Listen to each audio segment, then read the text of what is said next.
Good evening. You can feel the buzz of energy in this sanctuary tonight. We welcome you to this play. It is The Painted Chest and a Christmas Story, and we are very excited about being able to present it this evening. And then following that, we'll have some Christmas carols and then Christmas treats downstairs after. So please know that you're welcome to come and join us for coffee and treats, as well as participating today. Does everybody have a candle? And so just so you know, the bottom is where the switch is to turn it on at the moments. And then I know there are some stars in the congregation today, so get your stars ready as well. Next Sunday is Christmas we've been waiting for, and so on the morning we will have a family-friendly service, and in the evening, well, all services are family-friendly, but focused on family in the morning, and then in the evening we'll have communion and traditional worship. Thank you for those who brought contributions for the food bank. We really appreciate it. And if you would like to contribute money to the food bank, we could accept it and forward it on, or also you could also give directly to the food bank as well.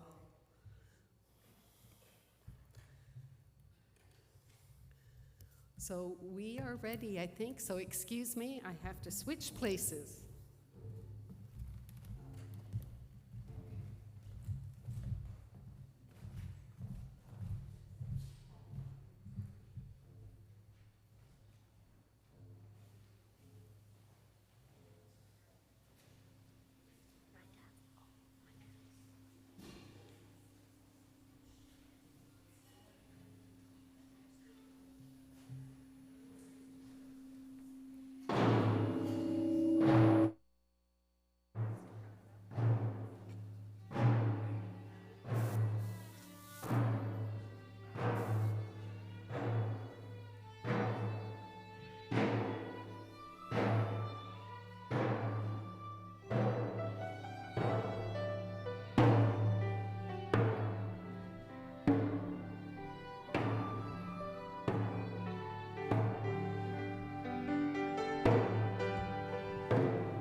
A story is a powerful thing.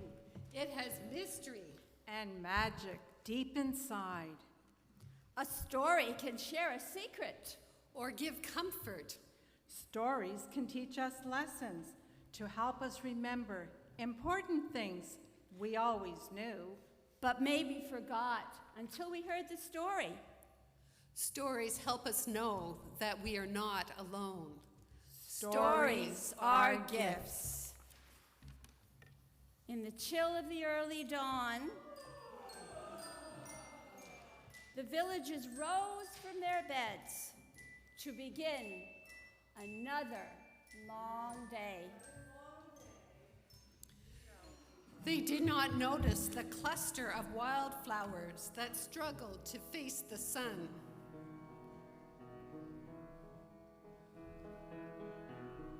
They did not hear the sweet morning songs of the birds.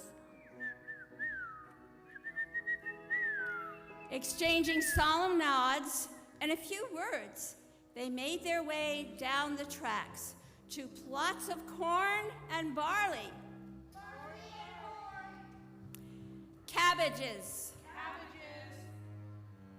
And potatoes. They traveled quickly.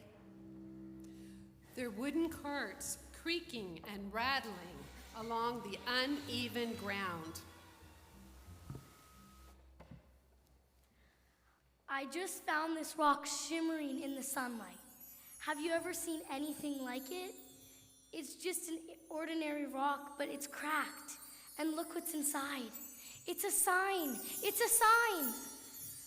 Look lively, girls. We don't have all day for dreaming. Oh, sun's up. Where's your sister? Hurry up, Lucy. Look what I found, Maddie! It's a key! Maddie stooped to see what held tightly in her hand. Where did you get that, Lucy? But quickly, for the pull of the crowd soon sent them scurrying to catch up in the endless cycle of plowing. Planting. And harvesting. The villagers worked until dawn to dusk. Tired and weary at the close of each day, the villagers returned home. And as the moon rose in the evening, and a million stars danced and twinkled above, they did not look skyward.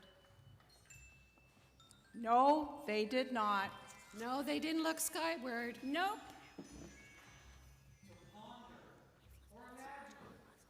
But lay exhausted in their beds. And though their larders were full, their nights were empty of dreams. Mostly. Yes, mostly empty. A few. Oh, well, one was still up and about. We've lived in this village all our lives. It's all I know. Dear God, there has to be something more. We have everything I need, but I want more. Each day begins and ends just like the next one, just like the last one.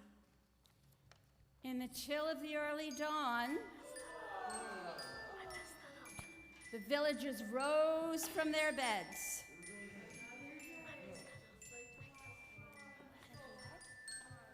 They once again made their way down the tracks. Again, they did not notice the cluster of wildflowers that struggled to face the sun. Again, they did not hear the sweet morning songs of the birds. Exchanging solemn nods and a few words, they once again made their way down the tracks to plots of corn and barley, cabbages, and potatoes. They traveled quickly.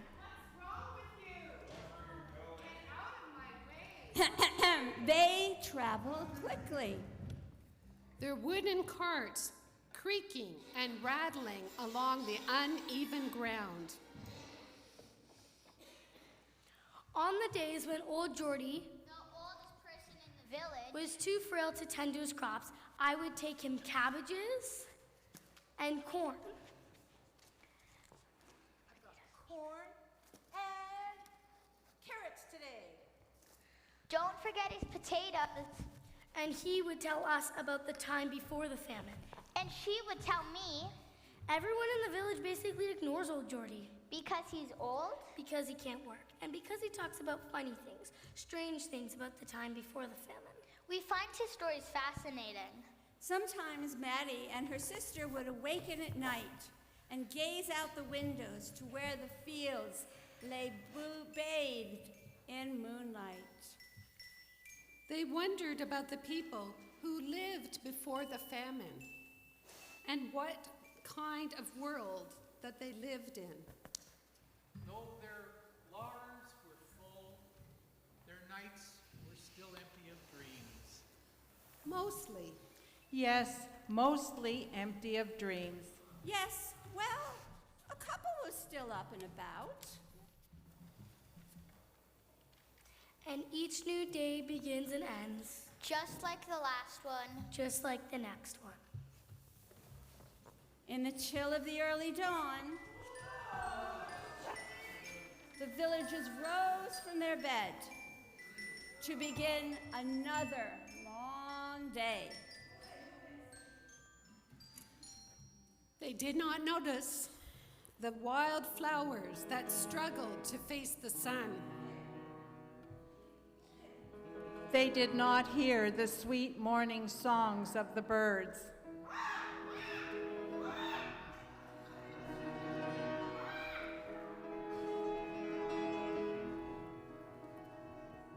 Exchanging solemn nods and now quite a few words, they made their way down the tracks to plots of corn and barley, cabbages, and potatoes. Not again! What is wrong with you? Watch where you're going. You broke my cart! You broke my plow. They walked quickly. Their wooden carts creaking and rattling and breaking along the uneven ground. One day, while clearing rocks from the field, we unearthed a large object covered in mud.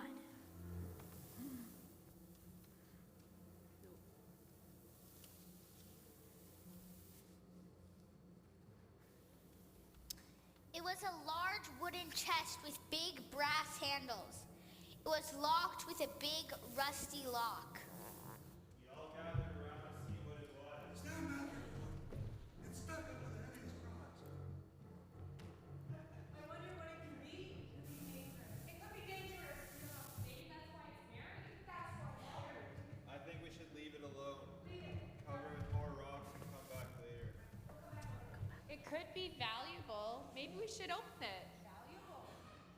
And if not, we can always bury it later. Wait, there's something written on the chest. Let's move the dirt on it and let's have a look. Layers of dirt were swirled away with a wet rag. There were strange designs on the chest and an inscription. Old Geordie moved towards the chest and wiped away the dirt from the inscription. I knew that only he would know what the chest was trying to tell us. Go ahead, Geordie. Do you know what this is? Do you know what it means?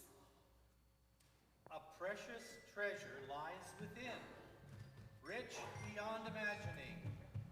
For those who seek a better day, the pure of heart must lead the way.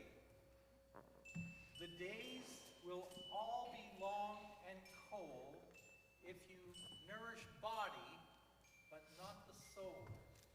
There's more to life than flesh and bone. We cannot live by bread alone. I knew it was a treasure. Let's get it open. I have a hammer. Let's break the lock. Stop! I found a key.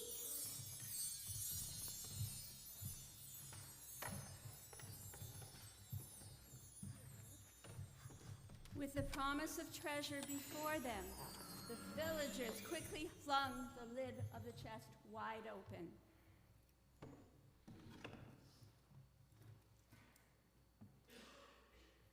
Inside were long, silver-colored pipes, oddly shaped objects of metal, wood, and string.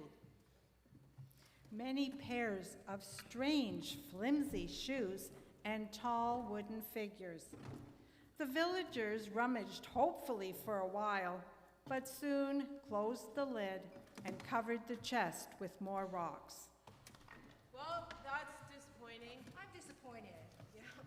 A waste of our time. Waste of time. Gather your tools and let's get back to work. Yes, Come on, children. There's nothing here. Don't get distracted, Maddie. Come along. Old Geordie had not moved an inch. Or spoken a word. Since the chest was first opened, he had tears in his eyes. Tell us, Geordie. What do you know about this?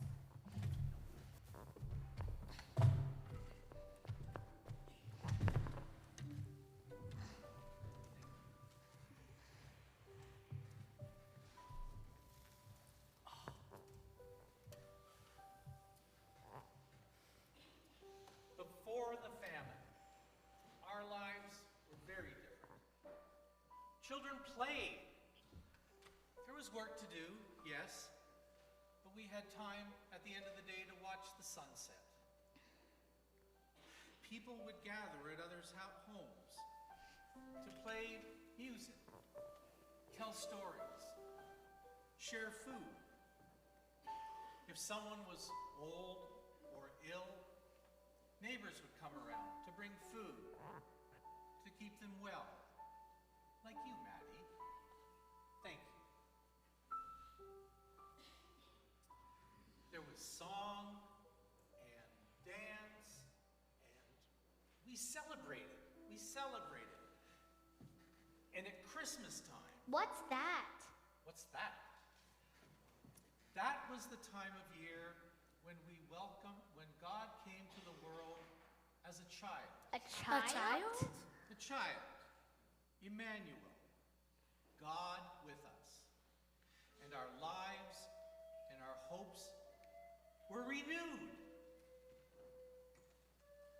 We would tell the story of the Christ child and welcome him into our hearts. Let me show you something.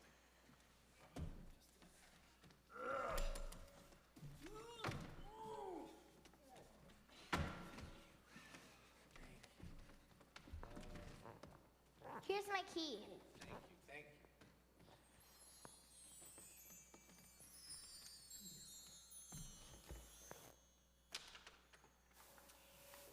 We would tell plays about how Mary, barely older than a child herself, became the mother to God.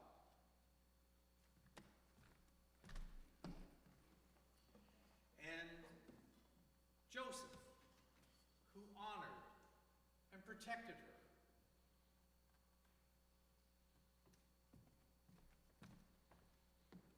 They traveled a long way to be counted in a census in a village where Joseph's family lived. It was a hard trip, and they had to find a place for the child to be born. The baby Jesus was born in a stable, and the angels and the shepherds and the wise men and the stable animals all came to welcome him as a gift from God to all of us.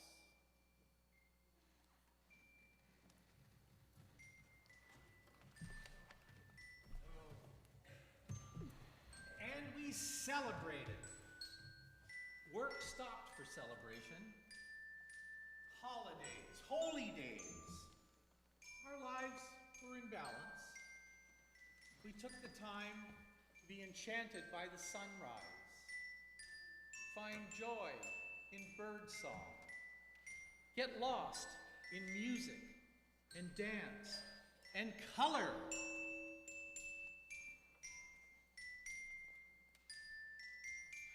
My father carved these figures.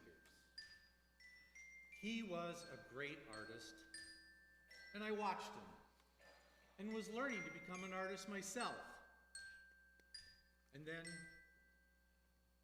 with the famine, the balance of our lives were taken.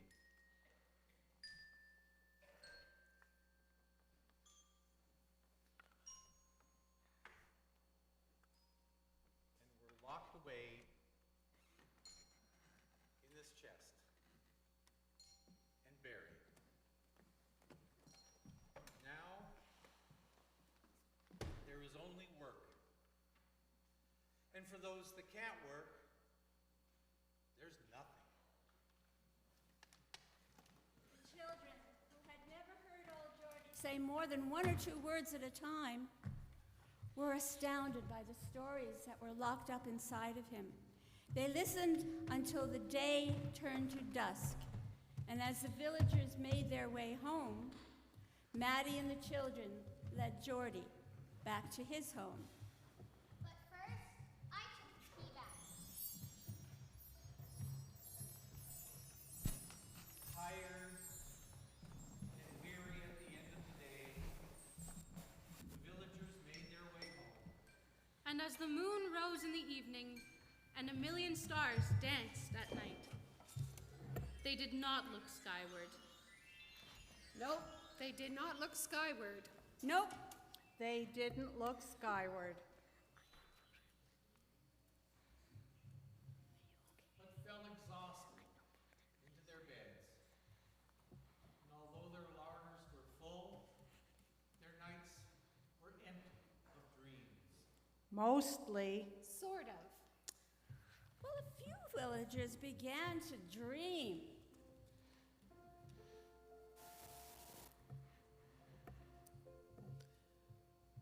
When Maddie fell asleep that night, the painted chest and the strange things within it filled her dreams.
Before the village awoke, Maddie slipped from her bed and returned to the fields.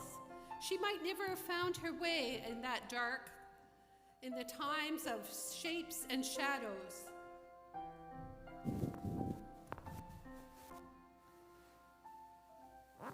But the chest cast a soft glow in the half light, and she climbed the rocks toward it.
Over and over, Maddie tried to pull the chest free, but she could not do it alone. Later in the day, while the villagers worked in the field, "Come on, Lucy," we gathered as many of the children as we could and led them back to the chest. Pull together, everyone. You can move it up the hill and out of sight.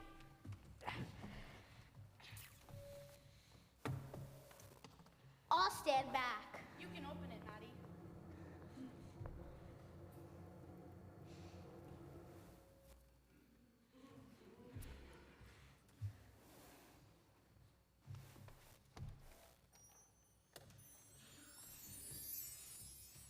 She gently lifted the objects out and laid them on the grass before her.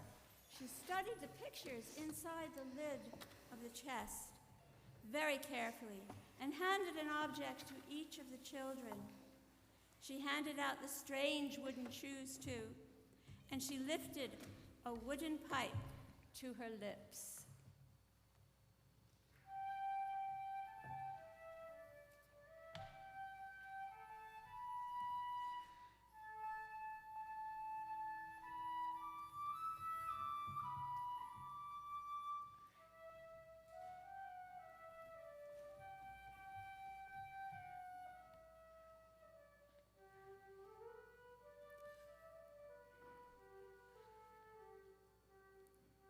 Moments before, the only noise had been the rustle of the wind.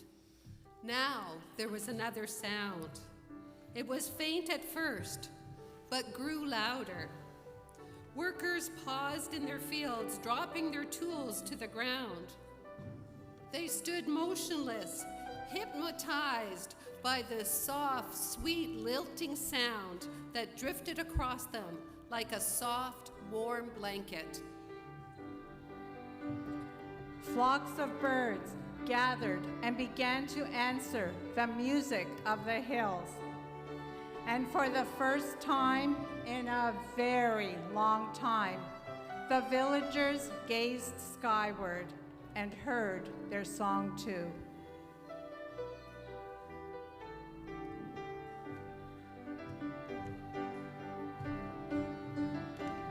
Hear this! The Christ child waits at the edge of the world, waiting for us to invite him into our hearts. These are the gifts that help us celebrate the abundance, the peace, and the love that God has for us. What are these figures, Jordy? Jordy, tell us the story. Father, Grandpa, can we have a holiday? A holy day to celebrate the birth of Christ's child? Yes! Yes! In the days that followed, a different world began to unfold. Joy spread throughout the valley, and everything the villagers looked upon was transformed. Congratulations. The fields, no longer pale, shimmered with gold and orange and crimson. Wildflowers that once lay unnoticed began to flourish, and a beautiful fragrance filled the air. Their first Christmas together brought many gifts. The knowledge of God's deep love for them and his dream for humanity of peace, hope, mercy. And once the villagers began to nurture their gardens with more than sun and water and soil, they found they did not have to toil as much. Strangely, there was time now to stop and smile, to talk with each other, and to watch the children play.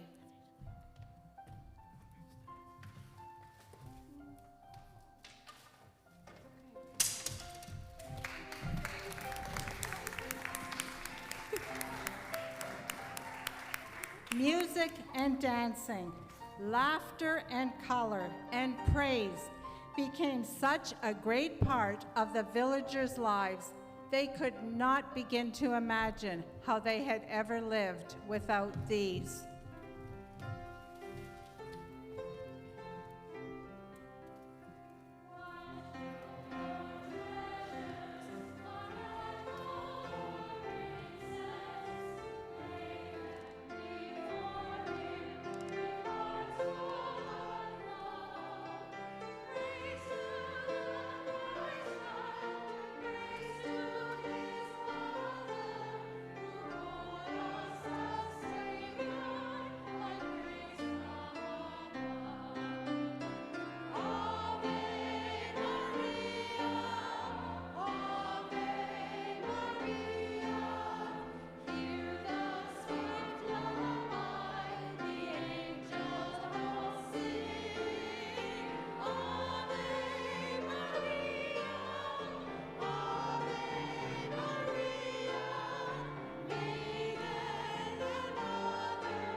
take the mic. Thank you. So, do we want to just to stay right there? All right. So, this is my opportunity as the director to have a few words, because I've been silent but yearning all the way through the last 30 minutes or so. Putting on a pageant is an extraordinary thing, because you can't do it in isolation, no matter how creative you may be. A pageant comes together through the interaction and the communion of a group of people, a community. And that's the miracle of this pageant. We formed a community, and it reached well beyond the doors of Trinity on Main and into musicians who live in Toronto and are beautiful members of the family, and others who came from local places and were brought in from by friends. Our puppeteers found themselves here to build puppets, but then decided they wanted to animate the puppets. And our actors came from incredible property roles, like Al here, who built set pieces that were so good that they could break and come back together again, rehearsal after rehearsal after rehearsal, and then a puppeteer. So there's just so much richness in this company, and I am profoundly blessed to have had the opportunity to lead this wild group for a short period of time, and with the incredible expertise, sensitivity, and faith of our music director, Kevin. And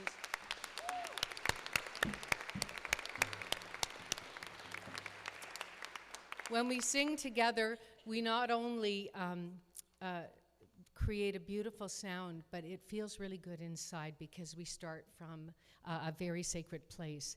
And with the skill and incredible diligence and patience and loyalty of Renata, and keeping us on task, and there's so many people, the praise team and the choir, you're going to have an opportunity to meet us after the pageant. A group that meets on Tuesdays and also on Sunday mornings that comes together and just, shows up for each other. So that's a tremendous collaborating group as well. I want to highlight a little bit of a hero of mine. I've worked with this book, The Painted Chest. I'm a retired educator, and I had lots of opportunities to share this book with children and create drama out of the empty spaces that she left for us to imagine what it could be. So Judith Christine Mills, I contacted her. We've used this book before, but we wanted to turn it into a Christmas play, and she was so generous. She said, "It's yours, do what you will." And then she donated 10 books for us, signed copies, for us to read as a congregation, to send out into the community, and to get excited about our play. She was going to be with us tonight to celebrate with us, but unfortunately was unable to, but we'll catch her up with a video and some still shots and a few other little things. A local artist and a member of this church, Cheryl Urig. I don't know if you're here, Cheryl. Up there, where are you? Oh, right there. Yes. It was a lovely thing for us to travel all along Main Street and say, could we hang a poster? And when we showed it to them, Ariana, Matt did a lot of that work. People were very excited to talk about this, and it's all along Main Street. I think it'll stay up through Christmas because it's such a beautiful poster, beautiful artwork, and the beautiful text here that was created by Elizabeth Mohan. And where are you, Elizabeth? Over here. All of our signs for corn and barley and cabbages and potatoes and the sun and the moon. Created by Elizabeth. And we just thank you for sharing your beautiful artistic gifts with us. Costumes and the beds. Who could know that a bed could roll up like that and just reappear from drab to fab, as the music got a little happier. Thank you to Janice for that beautiful work. And many people were involved in a collaborative process before the writing began, and I want to thank every one of you who were part of that envisioning of what the play could be. But I really want to say Thane, our wise woman one, had very much wisdom to share, and that definitely you can hear her voice throughout the play. So thank you, Thane. I just want to say thank you to each and every one of you, and to our wonderful audience for coming tonight. We're going to move into some song now, but we really appreciate your presence here tonight. Thank you.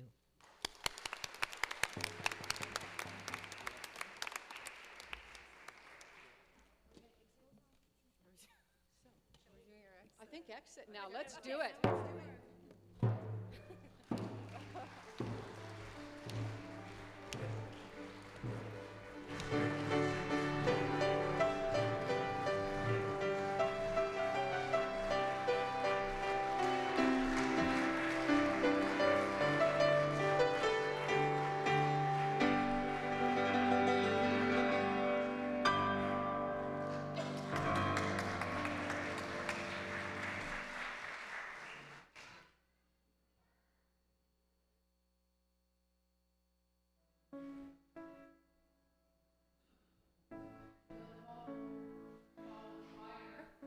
And the praise team back up to the front.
I invite you all to join us as we sing Away in a Manger, which is Voices United 69.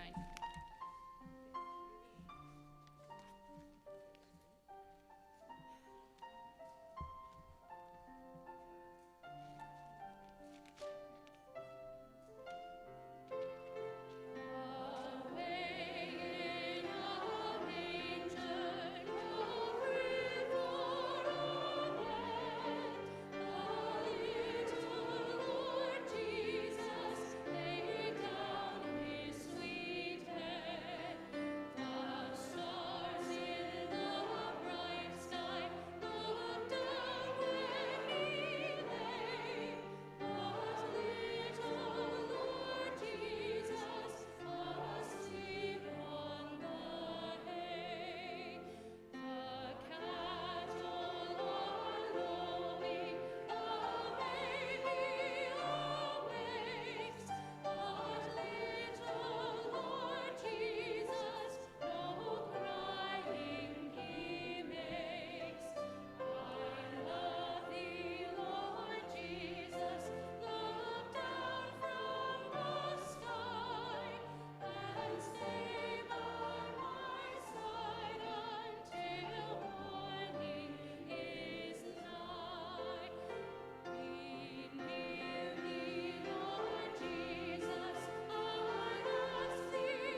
we have Angels We Have Heard on High, which is Voices United 38.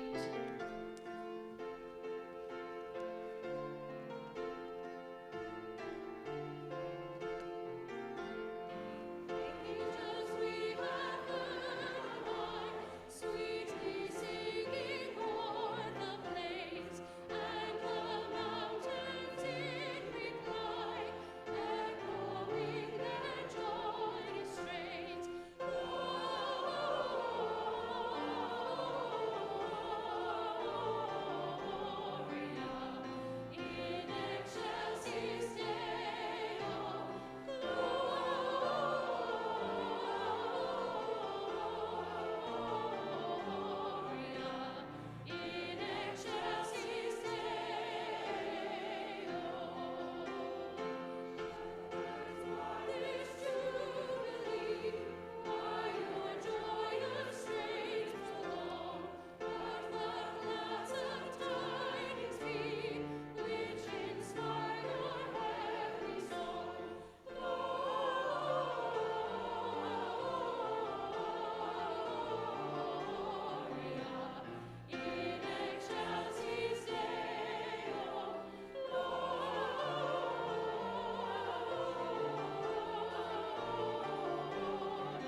Next, we will be singing Still, Still, Still.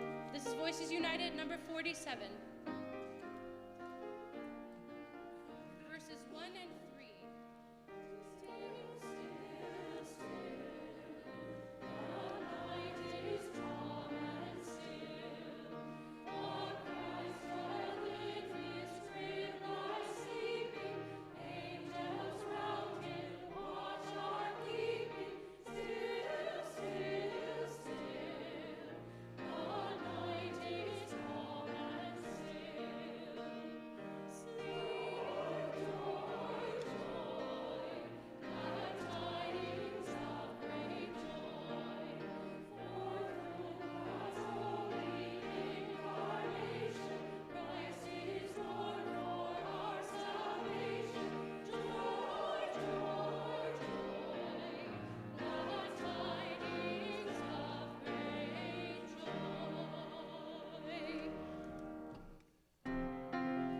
Next, we have Hark the Herald Angels Sing, verses 1 and 3, number 48.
What a pleasure it is to sing our faith, to gather as community and to sing with our hearts and sing the songs that we'll pass on from generation to generation. So as we go out, I wish you all a very Merry Christmas, and I bless you. May God bless you and keep you. May God's face shine upon you and be gracious to you. May God look upon you with kindness and grant you peace. Amen. I invite you all to turn on your lights now as we sing Silent Night.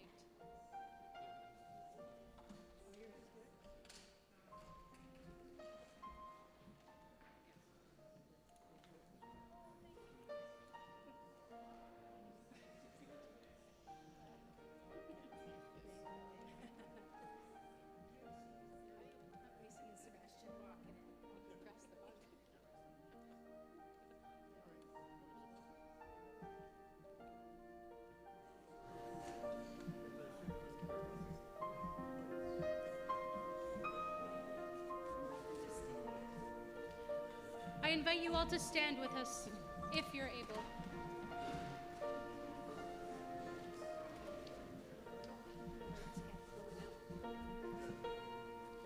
Silent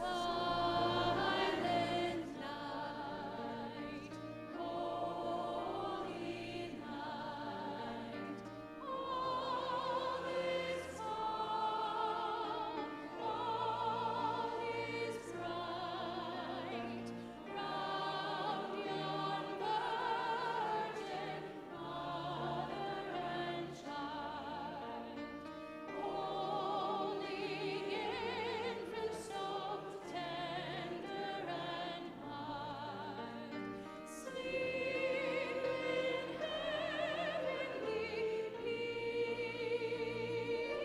peace, sleep in heavenly peace. Silent night, holy night, shepherds quake at the sight, glory stream from heaven afar, heavenly hosts sing Alleluia. Christ the Savior is born. Christ the Savior is born. Silent night, holy night, Son of God, lost your light, radiant beams from thy holy face, with the dawn of redeeming grace. Jesus, Lord, at thy birth. Jesus, Lord, at thy